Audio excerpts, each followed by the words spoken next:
So I made a PDF and I sent it out for Parashat Teruma. Contribution is what Teruma means. And the verse is, and let them make me a sanctuary that I may dwell among them. Va'asuli mikdash ve'shachanti betocham.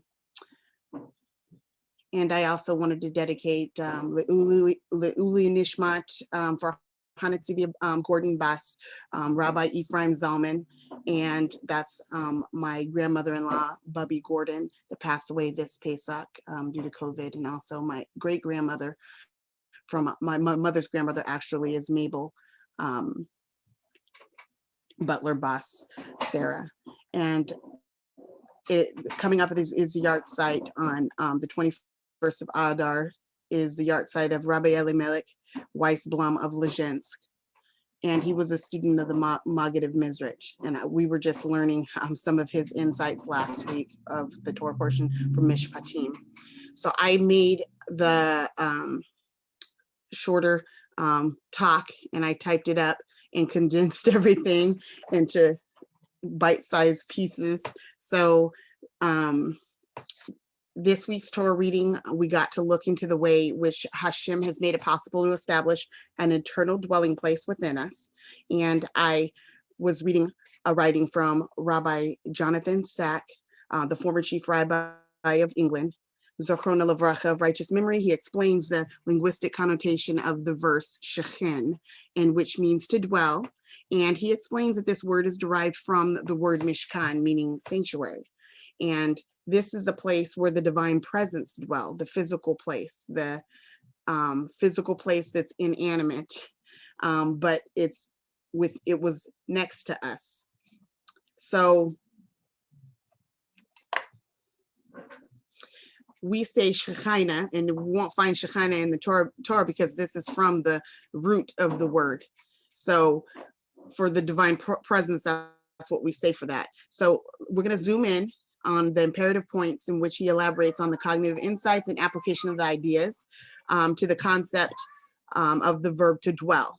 And he says that the central meaning to this verb is the idea of closeness. So Shakhen means neighbor, and he pointed that out, that just as our neighbors live in nearness to us, alongside us, this is what this is what our ancestors, this is what the Israelites wanted and what they needed. So HASHEM gave them this MISHKHAN as a feeling to be close to him, just as we're close to our neighbors. So we're going to look at Mikdash Me'at, because that's what our homes are. Our homes are little sanctuaries. The Jewish home is called the Mikdash Me'at, and the women, we can be likened to the Kohen Gadol, so the high priest. We run our houses to elevate HASHEM in all that we do, and the high priest lights the menorah. We light the Shabbos candles. The bread that we bake can be compared to like the showbread in the temple, and our cooked food is like the korban, the sacrifice, and our tables are like the altar, the mizbeach. So we say that the fear of HASHEM is the beginning of wisdom. We say Reshit Hokmah Yirat HASHEM. The fear of God is the beginning of wisdom. So this is exactly our goal, is to establish our homes with godliness and fear of HASHEM. So that the woman rules that world in the house, right? So I also wanted to bring down the concept of Teruma, of Mosar. So Mosar is the opposite of contribution. It's the extra luxuries that we really do not need. So if we have extra, we can also give to charity. And the contribution is given by individuals based on their heart and willingness to give. So in this Torah portion, we look over the elements of gold, silver, and copper, and we look at those things that you would think that the gold is more of value, the silver is more of value, and the copper is lesser value, but that's not really what it is. It's the motivation behind the elements that are the true value. So there's a beautiful chazal in Talmud Yoma 76a, and it says the attachment of the golden rim, the crown, projecting upward and encircling the top of the Aaron symbolize the crown of Torah, which is available to whomever wants it. So may we grab our crowns and continue to elevate godliness in our worlds in each domain of our lives, within and around. So the questions I left for Q&A, they're just fun quiz questions, and I'm sure that we can study all these on our own, in our own time. And some of them just ask like what the dimensions of the arm were, and it's the kind of questions to kind of spike your curiosity, so that we go run and look up the things. There's different readings that I was looking into, and two of the books are written by the same rabbi. They're just written at different times, and they just bring up different points about the Torah portion and different insights that we can look into. And Rebbetzin Hannah Brock Singlebaum's book, she brings in like the tent of Sarah. So I was just read a little bit of what she says. She says, in the Parashat Haye Sarah, we learned that Yitzhak brought Rivka into his mother Sarah's tent, and that's in Bereshit in Genesis 24:67. And Rashi explains that the tent of Sarah was unique in three ways. While Sarah was living, a light had been burning in the tent from one Shabbat Eve to the next. There was a continuous blessing in the dough, and the cloud of glory was always hanging over the tent. However, since her death, all of this had stopped. So when Rivka entered, these three blessings reappeared. Thus, we see that the MISHKHAN is modeled after the home of Sarah Imenu, our mother. The eternal light of the menorah corresponds to the light burning in her tent, and the showbread that would stay warm and fresh from one Shabbat Eve to the next is compared to the blessing in her dough. So the cloud of glory hanging over Sarah's tent is the same cloud that covered the appointed tent and filled the tabernacle with Hashem's glory. Shemot 40:34. And it says, these special qualities of the Jewish home were inherited by Rivka. She transmitted them to the chain of future Jewish women. We are the receivers of these spiritual genetics that enable us to enter the tent of Sarah and transform our home into a dwelling place for God's feminine indwelling presence, Shakhen. So if anybody else has any great or beautiful insights to add, that would be lovely. Let me see what else. Okay, yeah. And we also wanted to add, somebody sent some prayer requests in, and it was for, I cut and paste to my notes. Fega Malka Hinda Bas Naomi Elisheva Cohen, and also to daven for, and these are all for Reflua Shlema, for Chaim Gershom ben Gisha and Asaph ben Avital, for Reflua Shlema.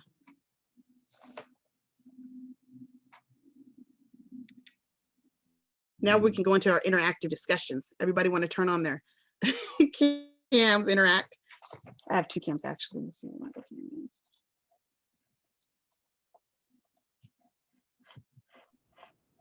Wow, such an amazing share. I love that. Reach out and grab your crown. I love it. I had to add that in. It was so beautiful.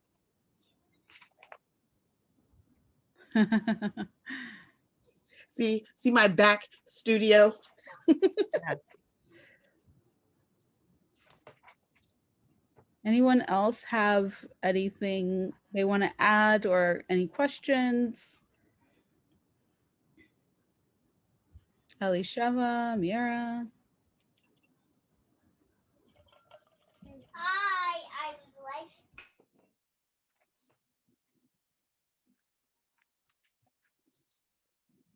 There's more readings we can read too. We can also go over the quiz questions. I mean, they're not really quiz. I mean, quiz questions, whatever you want to say they are.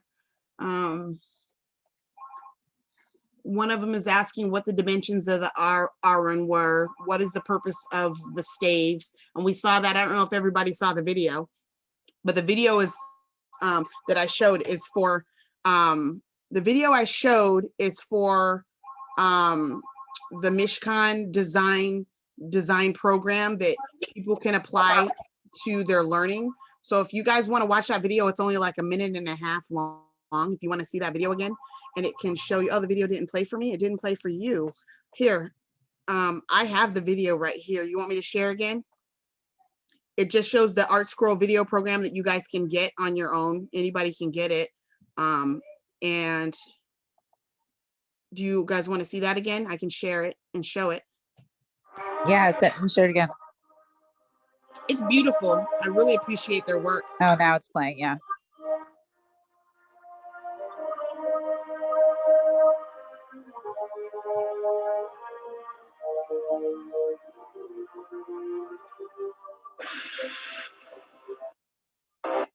There we go. Sorry.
I figured if they can make video games and all this other stuff, they can make stuff that represents and uplifts and elevates Torah. So hopefully we will get that generation that is doing that. And it looks like obviously we have people that do love HaShem and are doing that, because that's good to see.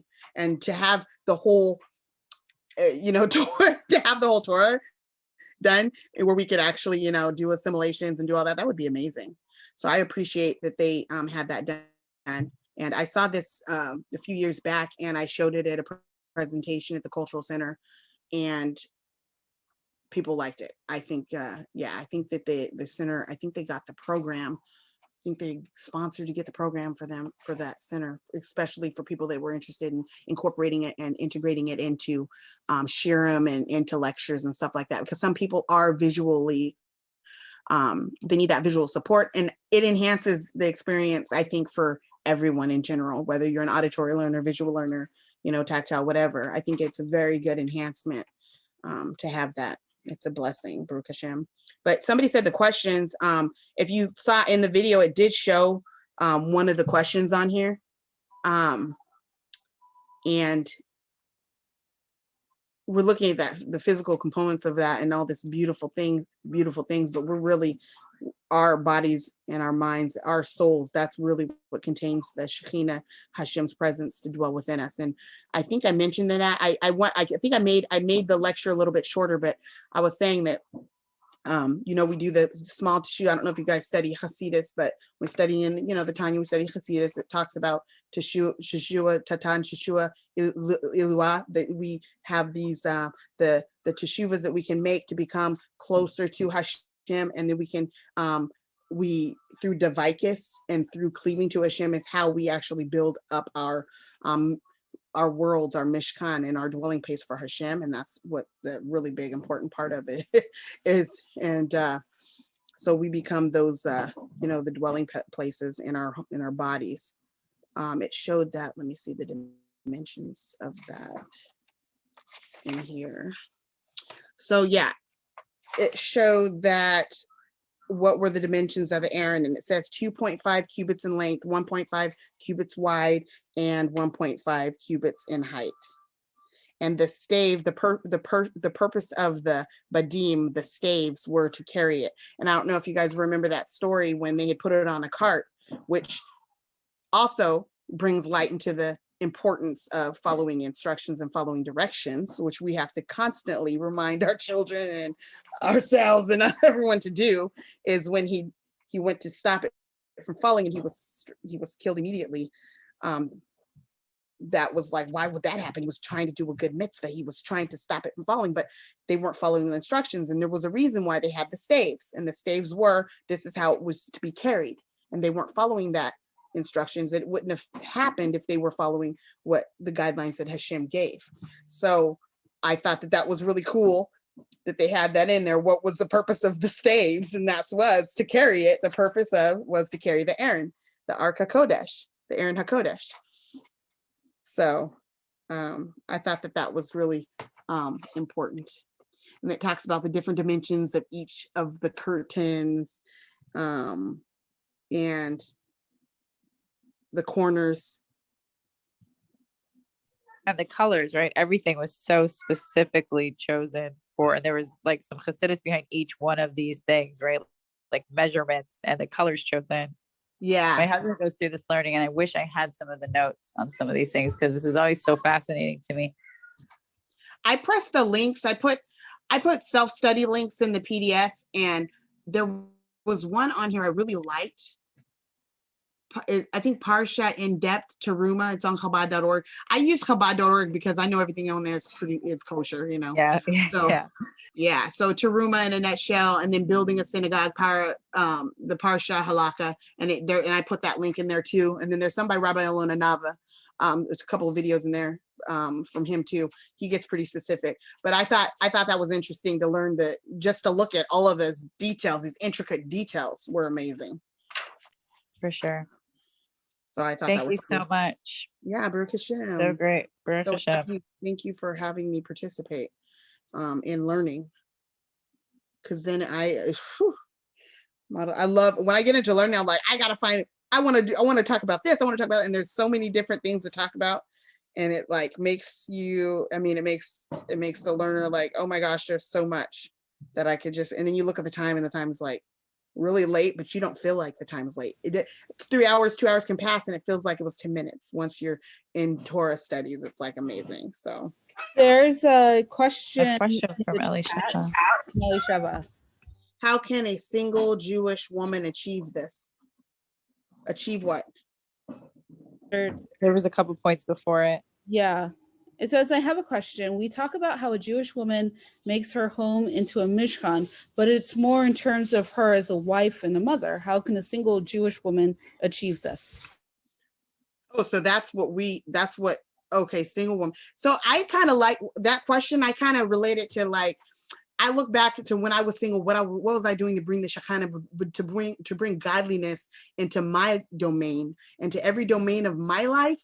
I was looking at, okay, obviously I'm going to look and follow, okay, Torah, I got Torah study, mitzvot, and I'm not going to worry. And I wasn't worrying, and the Shekinah and the godliness was around me. And then when I started to worry, I had a big bag I remember I had a big bag of grocery in my hand. I had, money and everything. And I was like, why am I worrying? Look at all this. And I was literally right next door to the shul. Cause I was like, okay, I was 3 miles away before previously, and I wasn't going to shul because I was like, I wasn't getting married. I was in school. So I was renting my mother's house, one of my mother's properties. And then I tried to walk that 3 miles, and it was like, not happening. My legs were burning. And I knew it was good. I was like, not on Shabbat, then I'm not really achieving anything. So I literally found an apartment next door to Chabad, to the shul. And I was like, all of this stuff, I really was doing the Torah study. I was lighting my Shabbos candles. I was making the brachot. I was doing all of the things in the domain of Torah to build my world, to build my dwelling place up and to have my home represent the place that godliness would dwell. And I was single, okay?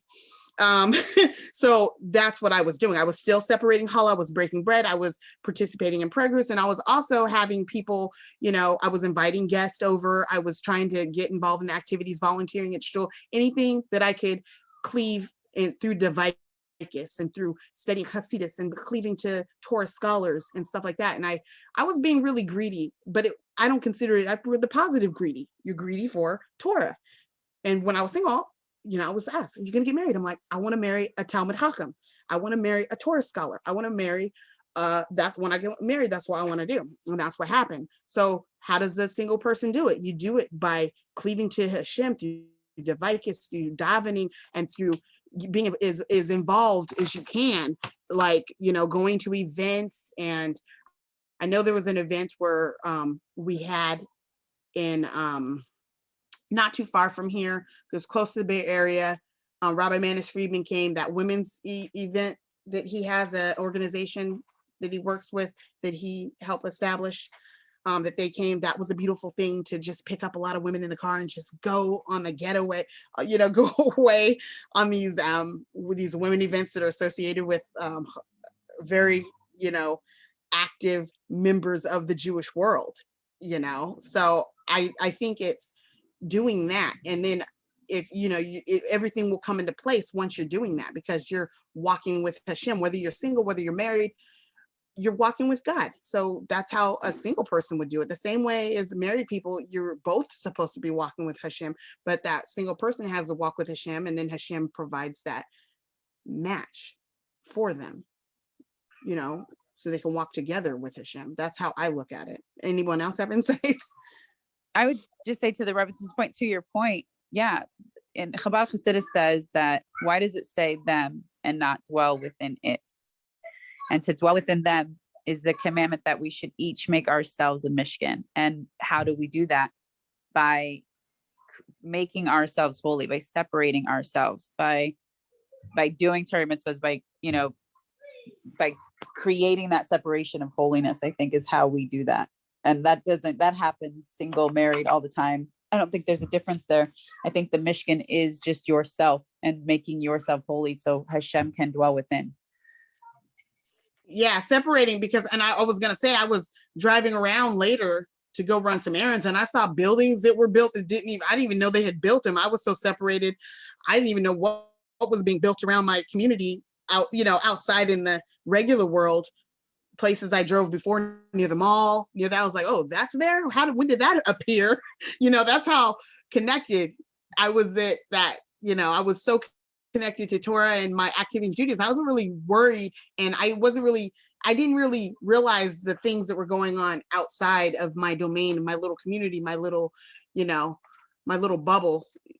Or we want to say, it wasn't isolation bubble, because I was interacting with my people, but I wasn't so much as, I don't know. It was like really weird. It was like you're in this, it doesn't even feel like time was moving. That's how wrapped up and close I was with my Torah studies and with my group. And I really felt I couldn't get away from that. I did everything I could to be really immersed in the Judaism and culture, and just, it was, the separation thing is very important, because anytime I'm working at a public school, I hear all sorts of music, and that would like ring in my head. I'm like, oh, whoa, that's what those negative programs want to do. They want to get into your brain cycle and start looping so that you start craving, oh, maybe it's okay, maybe that won't hurt.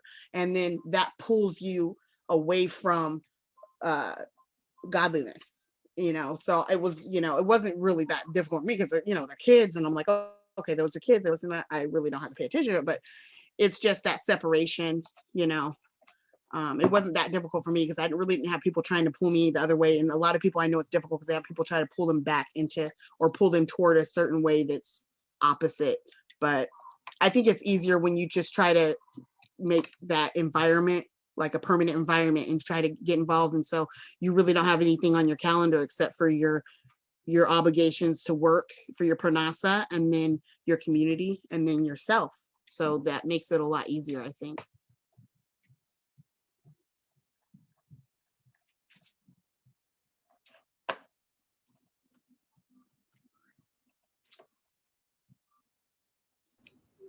Any more questions from anyone else? And that program is on Art Scroll, so if anybody wants to get it, if you like, I mean, I like it just because it's so visual. I'm gonna have to order that for my husband. Yeah, no, he really wants it, but he wasn't using his computer. He's like, eh. So, and I know it's a CD, so they also have DVD if you want that too.